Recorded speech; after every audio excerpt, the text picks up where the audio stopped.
तो हम लोग आज नया सेक्शन शुरू करेंगे। इसको हम कहेंगे ऑप्टिक्स।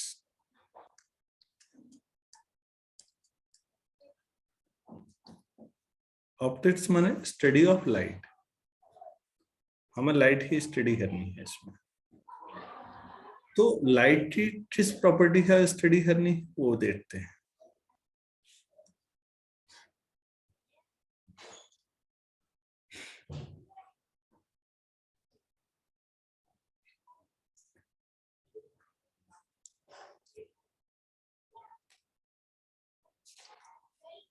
बच्चों, लाइट की जो प्रॉपर्टीज हैं उसको हम दो हिस्सों में बांटते हैं। एक ज्योमेट्रिकल और दूसरा उसकी फिजिकल प्रॉपर्टीज पर के आधार पर। तो हम उसके दोनों प्रॉपर्टीज को स्टडी करेंगे। तो इसमें टाइम लगेगा, कुछ दिन लगेंगे, और ताकि हम लाइट के बारे में जो अपनी समझ है थोड़ा बेहतर बना सके। यहाँ पर लाइट से मतलब विजिबल लाइट से। तो विजिबल लाइट जो है हमारी, अगर वैसे कहें तो नॉर्मली 4000 एंगस्ट्रॉम से 8000 एंगस्ट्रॉम के बीच मानी जाती है। अगर स्पेक्ट्रम में देखें तो इस वेवलेंथ में हम जो वेवलेंथ का रेडिएशन है उस रेडिएशन का नाम विजिबल लाइट है, विजिबल रेडिएशन, या हम सिंपल शब्दों में लाइट बोलेंगे। तो हमें उसके बारे में स्टडी करनी है। पहले हम ये देखेंगे ज्योमेट्रिकल जो ऑप्टिक्स है उसे ही हम लोग कई लोग रे ऑप्टिक्स भी कहते हैं। कई किताबों में ये लिखा होता है ज्योमेट्रिकल कि लाइट रे के तौर पर है। तो जब रेज मूव करती हैं तो कई बार सेम मीडियम है, कई बार मीडिया डिफरेंट है। तो किस तरह से किसी लेंस से, पतले लेंस से पास होती है लाइट रे, क्या प्रभाव पड़ता है। किसी मिरर पे पड़ेगी तब क्या प्रभाव पड़ेगा। वो प्लेन मिरर होगा, कॉन्वेक्स मिरर होगा, कॉन्केव मिरर होगा। वो प्लेन लेंस होगा, कॉन्वेक्स लेंस होगा, कॉन्केव लेंस होगा। तो अगर सेम मीडियम है तो रिफ्लेक्शन कैसे होता है, अगर एक से ज्यादा मीडिया है तो रिफ्रैक्शन कैसे होता है। ये सारी चीजें जब हम पढ़ते हैं तो इसको कहते हैं ज्योमेट्रिकल ऑप्टिक्स या रे ऑप्टिक्स। क्या मैं समझा पा रहा हूं? ये क्लियर होगा?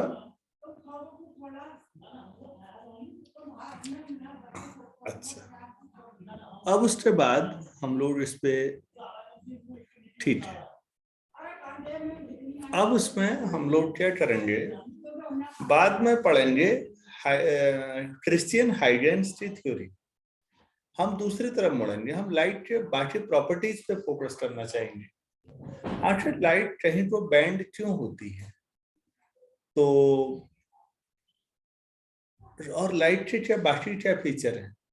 तो हाइगेंस थ्योरी के बाद हम लोग उसमें इंटरफेरेंस और डिफ्रेक्शन पे फोकस करेंगे, टोटल इंटरनल रिफ्लेक्शन पे फोकस करेंगे। इस तरह की प्रॉपर्टीज को हम पढ़ेंगे। तो वो सब फिजिकल प्रॉपर्टीज में ज्यादा फोकस होता है फिर। तो चलो आज हम लोग शुरू करते हैं कि रे ऑप्टिक्स क्या है और इसको हम लोग कैसे समझते हैं और ये कितनी इंजॉयबल है। तो बच्चों, सबसे पहले बात ये आती है कि जो रिफ्लेक्शन है, किसी सरफेस पर अगर पड़ता है, लाइट पड़ती है, तो सबसे पहले हम लोग बात करते हैं रिफ्लेक्शन की। रिफ्लेक्शन हमने देखा है कई बार।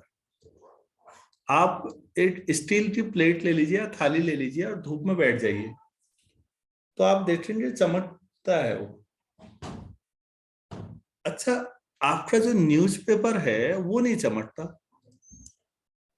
ना। कहीं न्यूज़पेपर वाला है, न्यूज़पेपर पे चमक उतनी नहीं है। और लेकिन जो आपकी कॉपी होती है जो थोड़ी महंगी है और उसमें ग्लॉसी पेपर है, कई बार ऐसा, वो साइन इन करता है। हमें ये समझने की जरूरत है कि माइक्रोस्कोपिक लेवल पर अगर आप देखेंगे तो न्यूज़पेपर वाला जो कागज है वो बहुत रफ कागज है। रफ मीन्स उबड़ खाबड़। तो उसमें जो एक पैटर्न नहीं आ रहा है, तो लाइट रे एक इस पे पड़ी, रिफ्लेक्शन के बाद वो कहीं टूट गई, दूसरी लाइट रे इधर पड़ी, वो कहीं और टूट गई। एक पैटर्न नहीं बन पाता। एक पैटर्न ये होता है, ये हुआ रेगुलर पैटर्न कि स्मूथ सरफेस है, लाइट रे जा रही है और एक ही जैसा पैटर्न बना रही है, जिस तरह से आ रही है उसी तरह से जा रही है। इसको कहते हैं रेगुलर पैटर्न। जहां पर रेगुलर पैटर्न बनेगा बच्चों, वहां पर फिर वो लाइट रे एक साथ कहीं पहुंचेंगी तो काफी चमक पैदा कर देती।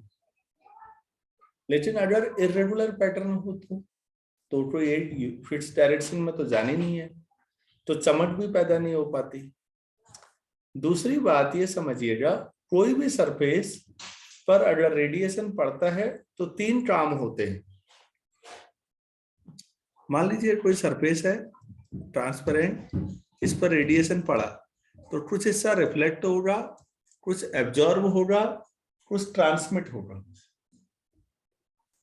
कुछ रिफ्लेक्ट होगा, कुछ एब्जॉर्ब होगा और कुछ इसके आर पार निकल जाएगा, बाद में ट्रांसमिट भी होगा। हाँ, पतला होगा तो ट्रांसमिट थोड़ा ज्यादा होगा, ज्यादा मोटा हो गया तो नहीं हो पाएगा। तो 3 काम होते हैं मेनली, आप समझ रहे होंगे लाइट जब पड़ती है किसी सरफेस पर। सवाल है कि ज्यादा एब्जॉर्प्शन या ज्यादा रिफ्लेक्शन कहां पर होता है। तो जितनी सरफेस स्मूथ होगी, स्मूथ, उतना रिफ्लेक्शन ज्यादा होगा, और जितनी रफ होगी उतना एब्जॉर्प्शन ज्यादा होगा। तो आप शाइनिंग भी तभी ज्यादा देखते हैं, मैंने कहा, जब रिफ्लेक्शन ज्यादा हो, वो चीजें चमकती है। तो हम लोग जब मिरर घरों में देखते हैं, प्लेन मिरर, तो बच्चों उसके पीछे पेंट किया जाता है बैक साइड में, वो पेंट रिफ्लेक्ट कर देता है। इस वजह से आप अपनी इमेज देख पाते हैं। समय के साथ सालों में वो पेंट उखड़ने भी लगता है, कम हो जाता है। तो जहां पर फिर पेंट उखड़ गया वहां पर लाइट रेज आर पार हो जाती है, रिफ्लेक्ट नहीं हो पाती, तो हमें दिखता कम है उसमें, तो वो शीशा पुराना हो जाता है। ऐसे ही जब हम लोग कई बार नहाते हैं, तो नहा धो के आए तो कई बार हमारी जो स्किन है वो भी रफ सरफेस होती है माइक्रोस्कोपिक लेवल पे, तो चेहरे पे वो चमक नहीं होती जो लोग एक्सपेक्ट करते हैं। तो लोग क्या करते हैं, क्रीम लगाते हैं, ऑयल या क्रीम लगा के खूब स्किन को, चेहरे को मलते हैं चेहरे पे। इससे क्या होता है, माइक्रोस्कोपिक लेवल पे समझिए वो गड्ढे सब भर जाते हैं और सरफेस काफी ज्यादा स्मूथ हो जाती है, तो रिफ्लेक्शन काफी ज्यादा हो जाएगा, तो शाइनिंग थोड़ी ज्यादा होगी, आपको लगेगा चेहरा ज्यादा चमकदार। तो आप मीनिंग समझिएगा कि रिफ्लेक्शन कब ज्यादा है और एब्जॉर्प्शन कब ज्यादा है। बच्चों यहाँ पर मैंने हीट एंड थर्मोडायनेमिक्स में भी पढ़ाया था आपको, काफी हद तक वैसा ही है कि जब पहाड़ों में हम लोग पहले से, हमारे घरों में माताजी लोग खाना बनाते थे, तो जो चूल्हे में रखने का बर्तन होता था उसको चारों ओर राख जो होती है, राख मतलब ऐस, राख को पानी के साथ गीला बना के चारों ओर उसको लिपाई पुताई थी बर्तन की बाहर से, और फिर सूखी राख छिड़क दो उसके ऊपर, काफी रफ सरफेस हो जाती थी, और अब इसमें आप चूल्हे पे रखते थे। बेसिकली रफ सरफेस में एब्जॉर्प्शन ज्यादा होता है, चाहे थर्मल रेडिएशन की बात करें, क्योंकि लाइट भी काफी हद तक थर्मल प्रॉपर्टीज शो करती है। धूप में बैठ के हमें भी गर्म होता है, तो आप गर्म होता है का मतलब समझो बच्चों, जब आप धूप में बैठे हैं, अगर आप अपने ऊपर एक चादर ऐसी ले लें, सोचो काल्पनिक, जो बहुत ज्यादा रिफ्लेक्टिंग होती, तो आप तक एनर्जी ज्यादा नहीं आएगी, जो रिफ्लेक्ट हो जाएगी। लेकिन नॉर्मली तो ऐसा होता नहीं है, तो हमें धूप सीधे हम पे आती है, और हमारे कपड़े जो नॉर्मली होते हैं वो काफी रफ होते हैं, तो एब्जॉर्प्शन काफी होता है, थोड़ी देर बाद हमें गर्म लगने लगता है। अगर हम और रफ कपड़े पहने, जैसे स्वेटर, ऊनी कपड़े, वुलन, और धूप में बैठ जाए, तो वो बहुत ज्यादा एब्जॉर्प्शन करेंगे तो बहुत ज्यादा गर्मी लगती है।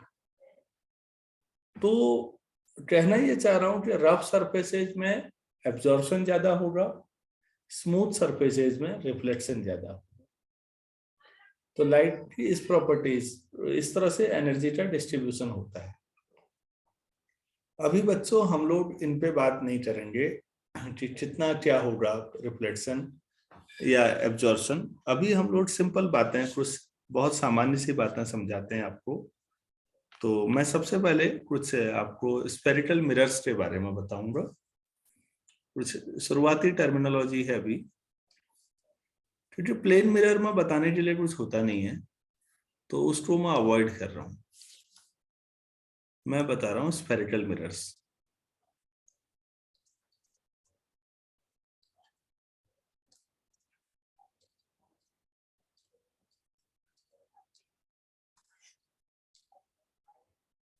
तो अगर मेरे पास कोई हॉलो स्फीयर है, तो ऐसे समझिएगा, हॉलो स्फीयर है और उसका कुछ हिस्से में मैंने बैक साइड में ऐसा अगर जब बनाएंगे तो समझिए बैक साइड में कुछ पॉलिश हो गई। तो अब अगर आप इस हिस्से को, ये जो है इस हिस्से को, सपोज ये M1 है यहाँ मिरर में और ये M2 है, M1 M2 इससे अलग कर दें तो ये आपका मिरर की तरह बिहेव करेगा, क्योंकि ये स्फीयर हॉलो स्फीयर का एक पार्ट था। अब यहां पर समझिएगा, अगर ये सरफेस का हिस्सा ये है और आपने इस साइड से पेंट कर दिया बैक साइड से, तो इसको हम कॉन्वेक्स मिरर की तरह ट्रीट करेंगे, इसको हम कॉन्वेक्स कहेंगे।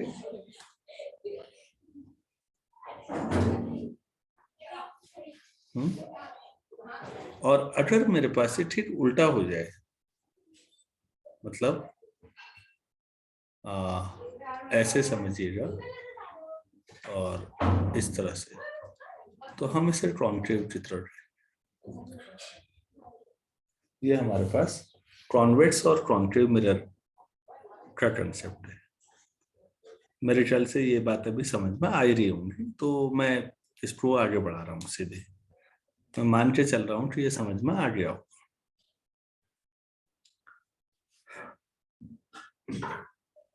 तो आप एक स्फेरिकल मिरर का एक पीस लीजिए और फिर इससे तय होता है कि आप उसमें पॉलिश किस साइड से कर रहे हैं, उस आधार पर दो तरह के आपके मिरर हो जाएंगे। तो पहले मैं डेफिनेशन लिखा दूंगा आप लोगों को कि स्फेरिकल मिरर किसको कहते हैं। A spherical mirror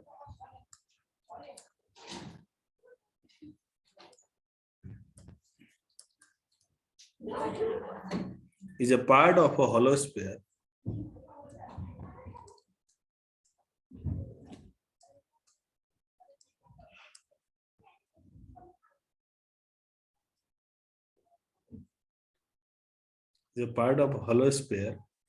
whose one side is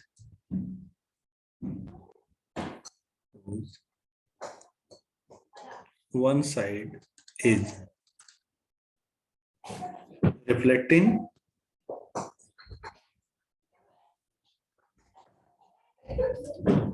and other side is silvered.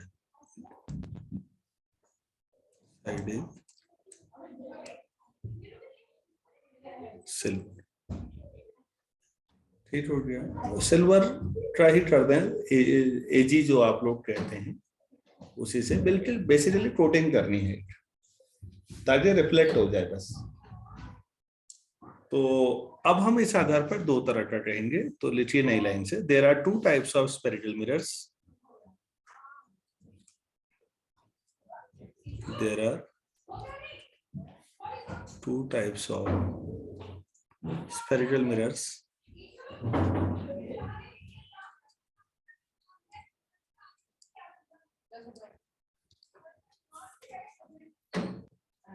पहला लिखिएगा कॉन्केव स्फेरिकल मिरर।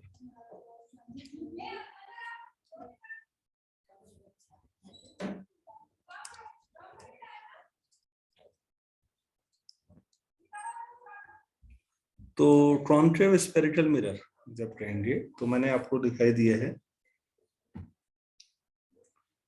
तो अब आप ये देखिए, ऐसे भी कह सकते हैं, जो कॉन्केव है जरा देखो तो इसमें सेंटर यहाँ होगा ना, अंदर की साइड। अगर इस सर्कल को डॉटेड लाइन से पूरा करते हैं ऐसे, आप समझिए, तो इसका, तो हम ये कह सकते हैं इसका जो रिफ्लेक्टिंग साइड है वो सेंटर की साइड है, तो वो कॉन्केव हो जाएगा। ठीक है, तो इसको लिखिएगा, मतलब समझना ज्यादा है, रटना वटना कुछ नहीं है इसमें। मैं तो इसलिए लिखा दे रहा हूँ कि कभी एक बार पढ़ेंगे तो आपको आ जाएगा, बाकी मैं उम्मीद कर रहा हूँ समझ में आ चुका होगा। तो लिखिए please, a spherical mirror,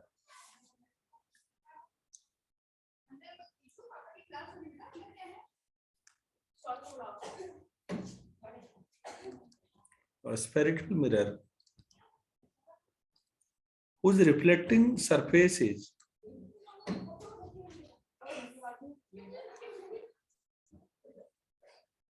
whose reflecting surfaces toward the center of the sphere,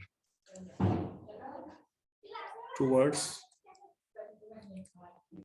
the center of the sphere,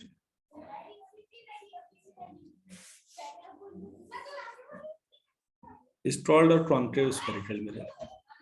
मैं इतना ही लिख रहा हूं, आप पूरा कर लीजिए अपने नोट्स में। is called a concave spherical mirror. तो मेरे ख्याल से बात समझ में आ गई होगी। अब इसका ठीक उल्टा लिखें, अगर कॉन्वेक्स को क्या लिखेंगे, या तो कह दो कि भाई सिल्वर्ड उस साइड है जिस साइड सेंटर है, या कह दो कि whose reflecting surface is away from the centre, तो वो हो जाएगा कॉन्वेक्स स्फेरिकल मिरर। तो कभी अगर आपसे, क्योंकि वाइवा के हिसाब से भी सोचना है हमने, आपसे पूछा जाए तो आप क्या जवाब देंगे, तो convex spherical mirror.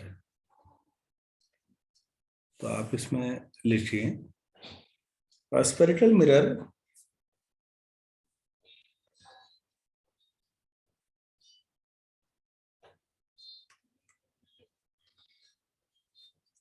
whose reflecting surface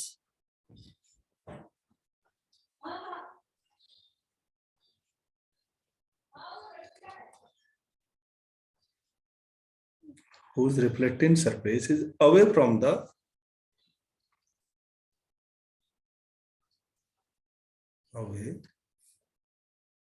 the center।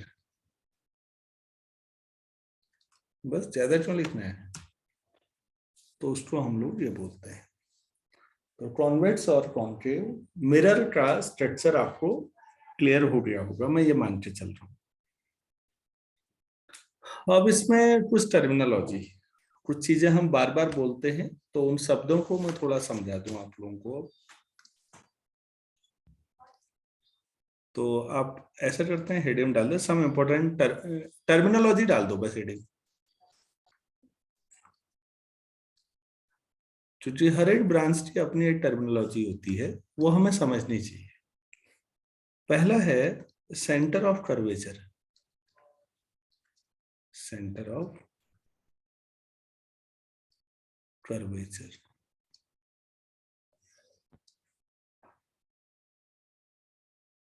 तो जिसको आप सेंटर कह रहे हैं ना अभी, बेसिकली आपको तो मिला है mirror.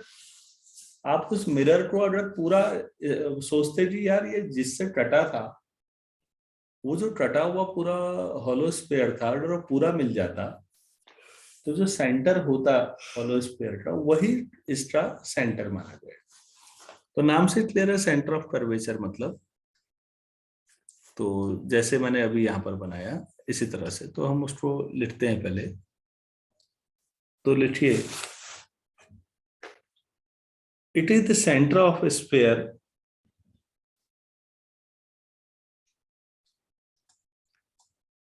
it is the center of the sphere of which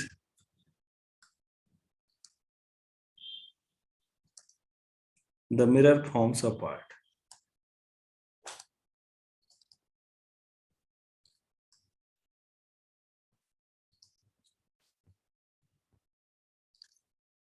मेरे ख्याल से इस तरह लिखना बेकारी है। मतलब वो मिरर जिस स्फीयर का पार्ट है ना, अगर पूरा स्फीयर मिल जाए तो उसका जो सेंटर होता है that is centre of curvature. तो मेरे ख्याल से उम्मीद है क्लियर हुई गया होगा। तो हम आगे बढ़ते हैं। पोल या वर्टेक्स कहते हैं, पोल ज्यादा बोलते हैं मेरे ख्याल से, तो हम पोल ही लिखते हैं।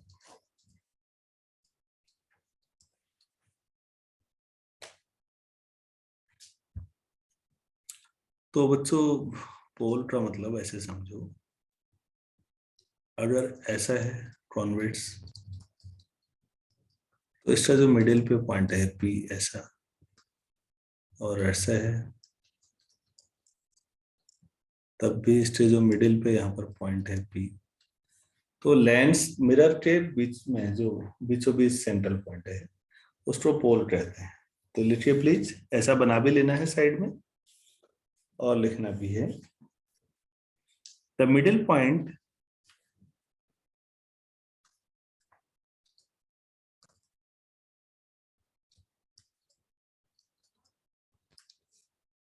of the spherical mirror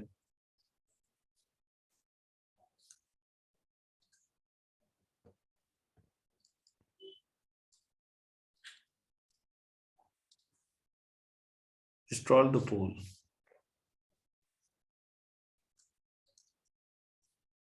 For the pole P.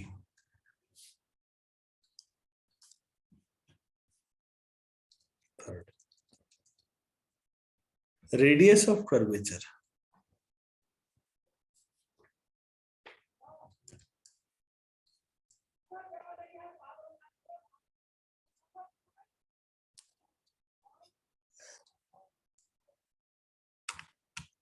Radius of curvature नाम से क्लियर है, जब सेंटर ऑफ कर्वेचर हो गया तो उसी सेंटर के हिसाब से सोचो, जो सेंटर आपके पास है तो आपको समझ में आ जाएगा, अच्छा ये सेंटर ऑफ कर्वेचर ये होगा कि जो सेंटर और रेडियस के बीच की दूरी जो जब आप बनाएंगे यहाँ पर तो सेंटर होगा। पर भाई पूरा हॉलो स्फीयर बनाओगे ना मिरर से काल्पनिक तौर पर, तो अपने आप समझ में आ जाएगा कि ये सेंटर को सेंटर ऑफ कर्वेचर कह रहे हैं और रेडियस को रेडियस ऑफ कर्वेचर। तो लिखिए the radius of curvature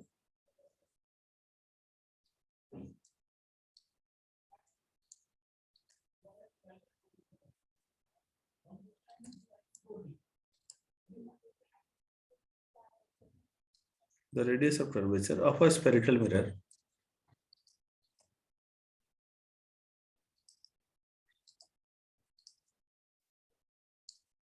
is the radius of the sphere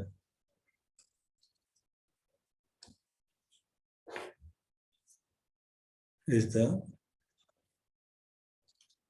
radius of the sphere, कौन सा sphere of which the mirror forms a part, कुछ भी नहीं है इसमें, of which the mirror forms a part।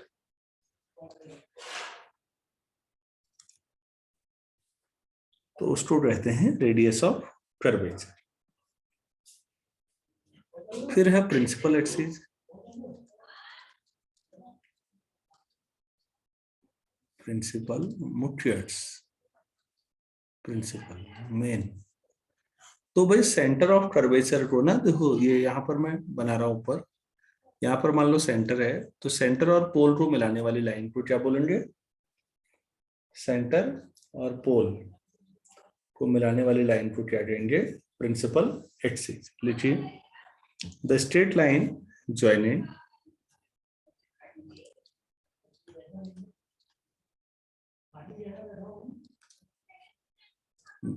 the straight line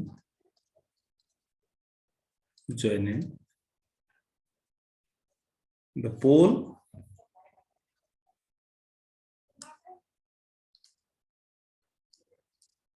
joining the pole and center of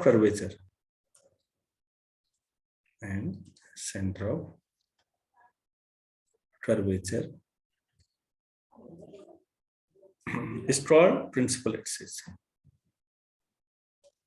Stroll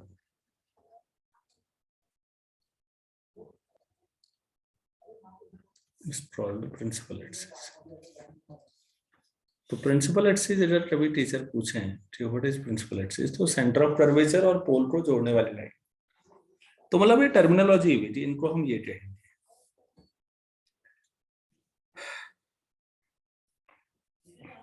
इसके बाद लिखिए प्रिंसिपल फोकस।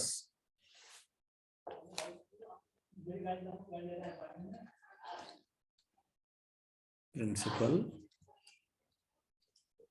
फोकस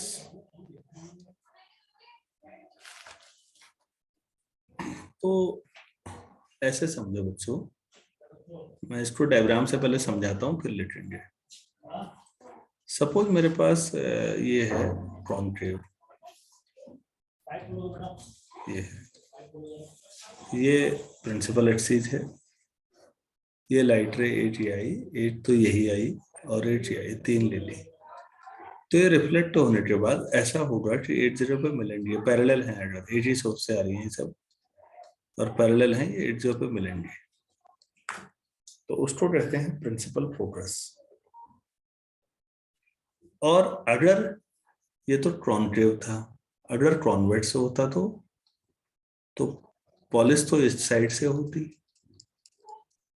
तो अब आप ऐसे बनाइए और यहाँ भी 2-3 रेज मान लीजिए, एक तो प्रिंसिपल उसमें ही और एक ऊपर नीचे ऐसे। तो ये लॉज ऑफ रिफ्लेक्शन जब पढ़ते हैं हम लोग, तो ये पढ़ा है सबने 10th 11th में भी, ऐसे निकल जाते हैं। अगर आप इनको पीछे को मिलाएंगे तो ये 8 पॉइंट पे मिलते हुए अपीयर होते हैं, क्योंकि पीछे जाएंगे तो नहीं हकीकत में, लेकिन ऐसा लगता है कि ये पीछे मिल रहे हैं। तो पैरेलल रेज जहां पर मिले या जहां पर मिलते हुए अपीयर होते, दैट इज फोकस। सीधी बात। फोकस का मतलब क्या होता है वैसे, जहां पर सब आपने एक पॉइंट पे कर दिया, दैट इज फोकस। नाम समझोगे अपने आप याद हो जाएगा कि अच्छा फोकस करो कहते हैं, मतलब इधर उधर अपनी एनर्जी को वेस्ट मत करो, एक जगह पे फोकस करो।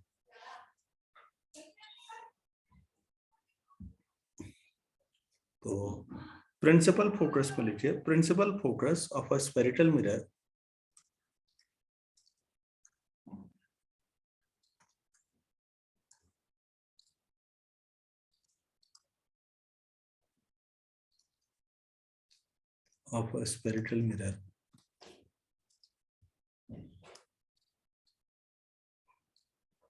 is a point on the principal axis. कहां पर हो गए? on the principal axis at which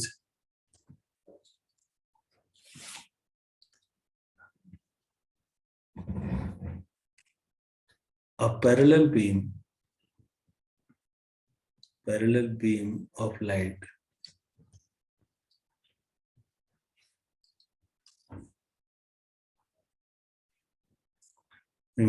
meets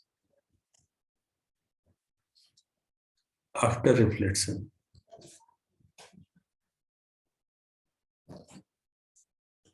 or appears to meet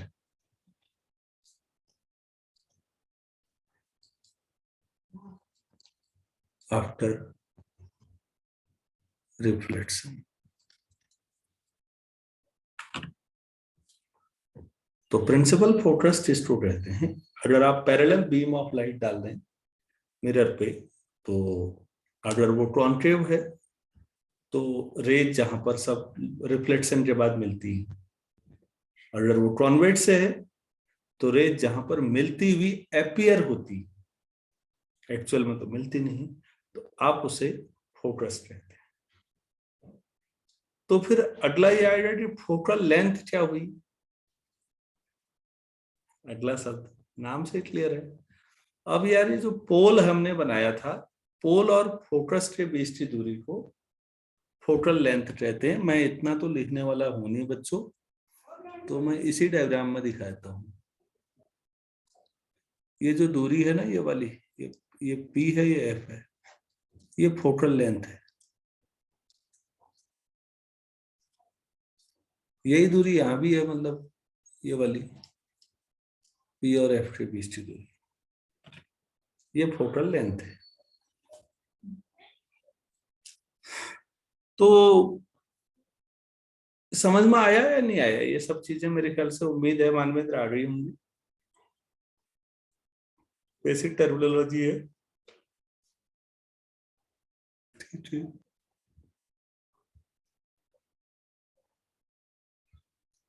तो अभी इतना ही करते हैं, इस लेक्चर को क्लोज करते हैं, और मैं फिर बात करता हूँ अभी आपसे।